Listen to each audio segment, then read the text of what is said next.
Anders het woord aan de heer Bovens namens het CDA voor zijn maiden speech.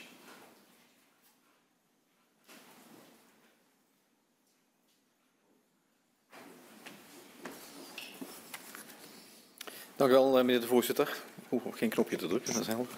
En complimenten aan niet alleen de mensen van de medespeech, maar iedereen dat u er nog allemaal zit. Dat moet ik zeggen. Het zitvlees is goed in deze Eerste Kamer. Meneer de voorzitter, graag wil ik aan het begin van mijn bijdrage u deelgenoot maken van mijn gevoelens van teleurstelling. En ja, die hebben ook te maken met de actuele bestuurlijke situatie in ons land. Ik heb een groot deel van mijn leven gewijd aan het bevorderen van goed, integer en ordentelijk bestuur. En dan kun je niet blij zijn met een crisis waardoor bestuurders moeten aftreden of door dimissionair te zijn in grote onzekerheid over koers en draagvlak hun werk moeten doen. Dat is niet goed voor de kwaliteit, niet goed voor het algemeen belang, het land, noch voor het vertrouwen in de politiek. En dat is zeker zo als zo'n bestuurscrisis in de ogen van velen met mij onnodig was. Maar de teleurstelling zit ook in het feit dat dit natuurlijk mijn maiden speech is. Een uit het Verenigd Koninkrijk overgewaaide traditie, waarin een nieuw parlementariër de kans krijgt om zijn motivatie, zijn inspiratie, zijn beweegredenen en opvattingen toe te lichten, meestal aan de hand van een passend, inhoudelijk, meeslepend en tot de verbeelding sprekend onderwerp. En zo'n maiden speech gaat met een extra vermelding op de website de parlementaire geschiedenisboeken in. U begrijpt dan ook dat het feit dat mijn maiden speech voor altijd in de historie wordt gekoppeld aan de suppletoire begrotingen Financiën en Sociale Zaken 2023 niet direct iets is waarop ik de komende jaren nog vaak met mijn echtgenoten, familie en vrienden met een goed glas wijn zal reflecteren. Ik snap dat ik u niet kan vragen om mijn maiden speech te verplaatsen naar een later moment. Daar verzet zich alleen al het woord maiden in de speech tegen, dat immers maart betekent, hetgeen als vanzelf een eindigheid suggereert en heeft zodra ik hier zojuist het woord nam.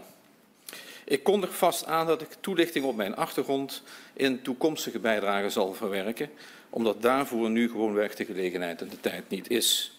En het voor u wellicht ook niet relevant lijkt voor de behandeling van de twee begrotingen die horen bij de voorjaarsnota. Ik zal dus niet uitweiden over waar ik vandaan kom, dat ik in Maastricht geboren ben en getogen en ik daar nog steeds woon en ik al daar 17 jaar gemeentebestuurder en 10 jaar provinciebestuurder ben geweest en ook de bijbehorende koepels, de VNG en het IPO, mede heb vertegenwoordigd of geleid.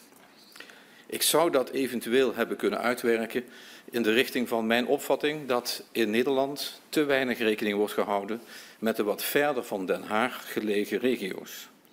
En dat er door soms doorgeschoten randstedelijk denken en een neoliberale, te bedrijfsmatige benadering van overheidshandelen voorzieningen niet gelijkelijk voor elke burger in elke regio toegankelijk zijn.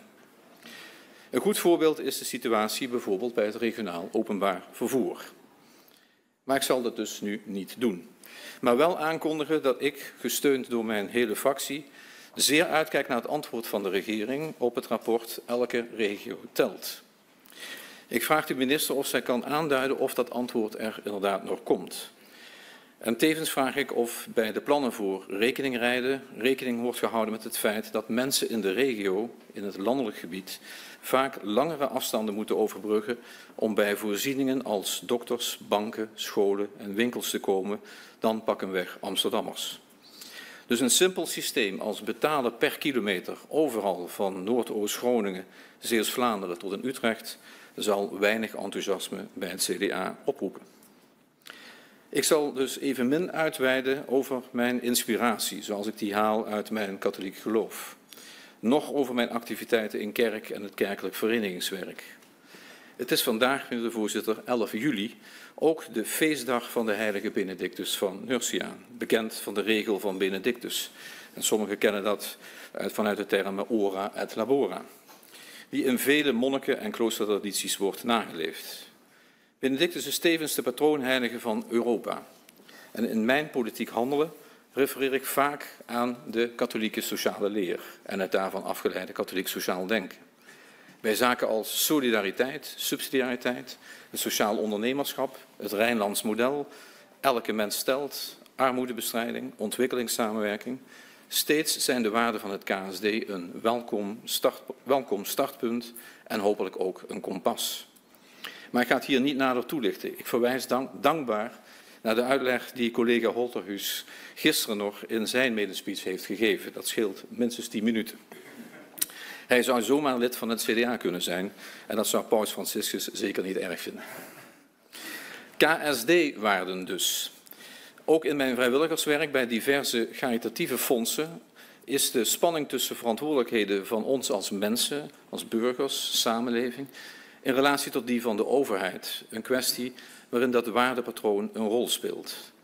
En ik tref dat patroon in de politieke arena gelukkig meestal bij de christendemocratie aan. Maar daarover vandaag dus niets. Al zou ik de minister natuurlijk wel kunnen meegeven dat mijn fractie benieuwd is naar de plannen bij Prinsjesdag over de koopkracht en de armoedebestrijding. Komt deze regering nog met een reactie op het tussentijds rapport over het sociaal minimum of wacht de regering de eindrapportage af? En ik spreek nu al uit dat ik een eventueel controversieel verklaren van discussies over inkomen niet zal steunen. Ook beveel ik het kabinet het lezen van de door de CDA Tweede Kamerfractie uitgebrachte gezinsvisie in deze van harte aan. En waar ik ook niks over ga zeggen is over mijn vrije tijdsbestedingen en hobby's, zowel vroeger als nu. Dus u hoort niks over muziek, muziek maken en studeren. Nog over mijn vele jaren lidmaatschap van welp tot staf- en bestuurslid bij de scouting. Want als je tegenwoordig in Den Haag in een debat laat vallen dat je bij de verkenners hebt gezeten, is dat reden tot gefronste wenkbrauwen of functies elders. Dus niks over scouting. Al heeft mij die ervaring wel geleerd dat soms hout-touwverbindingen aan stevigheid niet onderdoen voor gestaalde kaders of gelijmde verbindingen. Ik ga nu zeker niet beweren dat bij de 2 begrotingswetten dat er sprake is van houtjes-touwtjeswerk. Toch werd dat de regering als kritiek voor de voeten geworpen. Tegenvallers worden gedekt door incidentele meevallers of door onderuitputting. En de Raad van State, is al eerder genoemd, schreef in de ogen van mijn fractie daar inderdaad behartenswaardige zaken over. Ook over de noodzaak om structureler te dekken en te bezuinigen. En ik deel die richting. Maar ik ben verder mild in die beoordeling daarover, want mede omdat de regering feitelijk al alle kritiekpunten heeft erkend. Dat geldt ook over de tijd die wij als Eerste Kamer hebben om de begrotingswetten te behandelen. De voorjaarsnota zou eerder moeten verschijnen, wil ze haar toegedachte functie kunnen hebben. Een vast moment in de vroege lente. Hoe ziet de regering dat in relatie tot de datum van het verantwoordingsdebat? Zou dat niet naar begin maart moeten? En heeft het demissionair zijn van de regering nog consequenties voor weliswaar geplande, maar nog niet besloten uitgaven? En kan de regering informatie hieromtrent die naar de Tweede Kamer gaat ook tegelijkertijd met de Eerste Kamer delen? Meneer de voorzitter, u zult ook vandaag niets vernemen over mijn opleiding geschiedenis. En dus zult u een duiding moeten missen van de Vlaamse feestdag, 11 juli, ook toevallig vandaag. De dag waarop in 1302 de Gulden Sporenslag bij Kortrijk plaatsvond. De Vlamingen hebben een vrije dag vandaag. En in Maastricht betekent dat Belgendag. Mijn afstudeerscriptie ging over de Nederlandse reactie op de Vlaamse beweging in de 19e eeuw. En ik heb daardoor veel belangstelling voor onze Vlaamse buren. Overigens net zoals voor de Walen, de Duitssprakige Belgen of de Duitsers in NRW. En dat is wellicht logisch, want 40% van de Nederlandse grens ligt immers in Limburg. En ik heb in 3 regiobesturen gezeten.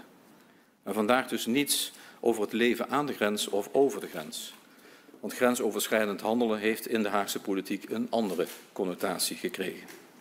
Maar wel vraag ik de regering om in de belastingplannen de grenseffecten vooraf goed te berekenen. Welk weglek-effect heeft de accijnsverhoging op benzine van 1 juli jongstleden bijvoorbeeld? Ik tankte gisteren op weg hier naartoe, ik mag het wel toegeven, nog voor €1,65 in Lanaken. En ik ben zeker niet de enige. En hoe zit het met de oplossing voor het vraagstuk van de grenswerkers die meer dan 189 dagen thuiswerken? Er zijn daar belangrijke stappen gezet door de staatssecretaris, maar kan hij zeggen wat er nog geregeld moet worden? Mijn fractie zal ook in de komende jaren veel aandacht voor het buurlandenbeleid hebben, voor de Benelux, de Taalunie en de Euregio's, op alle terreinen. Want als een grensprovincie als Limburg Nederland al groter maakt, wat betekent dat niet als je dat maal 7 kunt doen? Tevens vraagt de regering om snelle duidelijkheid op het dossier van de financiële verhoudingen met de mede-overheden. uitbreiding van het belastinggebied voor provincies, de afschaffing van de opschalingskorting, zijn dat nou zaken waar het kabinet aan doorwerkt? Voor ons moet die discussie verder gaan, mag niet stoppen, zoals ook gisteren uit een brief van het IPO, de waterschappen en de VNG bleek. Nee, meneer de voorzitter, dus geen traditionele maiden speech. Want dan zou ik ook verteld hebben over het fenomeen waar mijn afkomst, mijn opvoeding, mijn geloof, mijn studie, mijn werkervaring en het getal 11 met elkaar samenhangen. Juist, carnaval. Want ook dat past bij mij. Gemeenschapszin, traditie, caritas, relativering, inclusie, het komt daar allemaal samen. Groot was dan ook mijn teleurstelling te lezen dat deze Senaat geen rekening houdt met de datum van carnaval in de vorm van een verplicht reces. Het ministerie van Onderwijs suggereerde onlangs zelfs dit evenement, zo noemden ze het, maar te verplaatsen om een voortgangstoets in het basisonderwijs beter te kunnen plannen. Huiver, huiver. Maar over carnaval kan ik wellicht op een ander moment wat meer vertellen, niet nu. Ik meld u overigens, voorzitter, bij deze dat ik op 3 februari 2024, 4 maart 2025, 17 februari 2026 en 9 februari 2027 afwezig zal zijn, wegens deelname met de mede door mij 44 jaar geleden opgerichte Zate Hermenie te De Vaux aan het Hermeniekesconcours op het Vrijthof van Maastricht. Ik heb geregeld dat ik dan bij stemmingen zal peren met collega Auke van der Groot, die als Fries graag dit feest ook een keer wil meemaken. En ik deel met hem ook de liefde voor de streektaal en zal zeker bij tijd en wijle een Maastrichts woord of gezegde in mijn bijdrage verwerken. Immers als native speaker van het Maastrichts en beschermheer van de Limburgse dialectvereniging Veldeke zou ik ook niet anders willen. Meneer de voorzitter, ik rond af. Ik heb u deelgenoot gemaakt van mijn teleurstelling dat ik er geen echte maiden-speech van kon maken. Maar mijn fractie zal dus voor de 2 wetsvoorstellen stemmen, de 2 suppletoire begrotingen. En niet omdat nou elke euro daaruit mijn goedkeuring heeft of onze goedkeuring heeft. Maar omdat we in deze barre politieke tijden geen enkele onnodige extra drempel wensen op te werpen. Nederland moet bestuurd worden op kwalitatief goede wijze. En ik zal in mijn beoordeling van die kwaliteit in de toekomst uitgaan van mijn politiek gedachtegoed, de uitgangspunten van de christendemocratie. En speciale aandacht zal ik hebben voor de grensprovincies, voor een solide financieel beleid en voor een deugdelijk bestuur. Ik wil er zijn voor heel Nederland. Want meetellen is belangrijker dan meedoen en elke mens doet dat toe. Dank u wel. Dank u wel, meneer Bovens. Van harte gefeliciteerd met uw medespeech. Staat u mij toe iets van uw achtergrond te schetsen? Voor zover u dat niet zelf al gedaan heeft natuurlijk. Ben benieuwd. Zet wel even uw microfoon uit.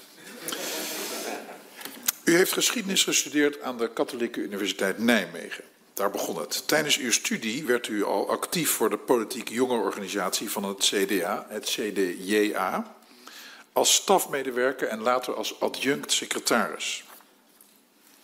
Na uw afstuderen werkt u als hoofd van de afdeling onderzoek aan de faculteit der Economische Wetenschappen van de Rijksuniversiteit Limburg in Maastricht. Van 2003 tot 2011 was u vervolgens verbonden aan de Open Universiteit Nederland in Heerlen, eerst als lid en later als voorzitter van het college van bestuur.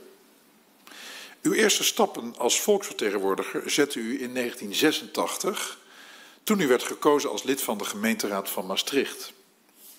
8 jaar later werd u wethouder van Sociaal-Economische Zaken en tevens loco-burgemeester en dat bleef u tot 2003. 8 jaar later keerde u terug in het openbaar bestuur in de Limburgse hoofdstad, dit keer als gouverneur, zoals de commissaris van de Koning in Limburg wordt genoemd. Wij respecteren dat natuurlijk. Van stadhuis naar provinciehuis of op zijn Limburgs, ik ga nu iets heel risicovols doen, van uit stadhuis naar het gouvernement. Uw microfoon staat uit. Maar ik zie dat ik een 7 krijg voor de presentatie. In april 2021 maakte u uw aftreden als commissaris van de Koning bekend, nadat het college van gedeputeerde staten was opgestapt vanwege de subsidie- en integriteitsaffaire rondom een oud-gedeputeerde. In 2021 en 2022 was u enige tijd waarnemend burgemeester van Enschede. In een interview in Dagblad Trouw, dat plaatsvond in de aanloop naar de Provinciale Statenverkiezingen in maart van dit jaar, zei u dat in de Eerste Kamer de uitvoerbaarheid van wetten de doorslag moet geven. U gaf daarbij een voorbeeld van uw ervaringen in Limburg. Ik citeer: toen ik provinciebestuurder was, zeiden we wel eens, hoe kunnen ze dat nou in Den Haag bedenken? Bijvoorbeeld de accijnsverhogingen in 2012. Die leverden minder geld op, omdat iedereen over de grens ging tanken. Einde citaat.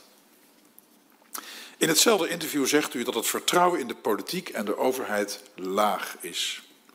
In het herstellen van dat vertrouwen ziet u een taak voor de Eerste Kamer weggelegd. Volgens u moeten we hier zorgen dat het beter gaat, door minder te polariseren en meer met fatsoen en respect. Daarmee bent u vandaag in dit plenaire debat begonnen. Nogmaals van harte gefeliciteerd met uw medespeech. Dank u wel.